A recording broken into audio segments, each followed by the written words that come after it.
టప్పులతో youth అందరూ కూడా ఈ నిమజ్జన ఉత్సవాన్ని ఒక పక్క రకరకాల గణనాథులను చూడడంతో పాటు ఎంజాయ్ చేయడానికి కూడా వస్తూ ఉంటారు.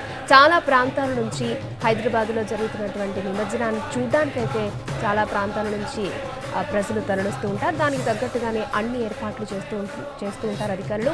సో ఈసారి కూడా ఎటువంటి ఛాన్స్ తీసుకోకుండా, ఎటువంటి అవాంఛనీయ సంఘటనలు చోటు చేసుకోకుండా ఇటు క్లీనింగ్ పరంగా కానీ, పార్కింగ్ పరంగా కానీ భక్తులకి ఎటువంటి ఇబ్బందులు తలెత్తకుండా జాగ్రత్తలు అయితే అధికారులు తీసుకుంటున్నారు.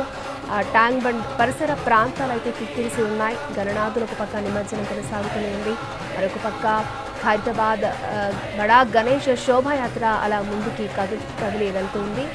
బాలాపూర్ గణేశుడి శోభాయాత్ర కూడా ముందుకు వెళ్తుంది. అండ్ మరి కాసేపట్లో ఒక గంటన్నర ప్రాంతంలో బాలాపూర్ గణేష్ లడ్డు వేలం కూడా ప్రారంభమయ్యే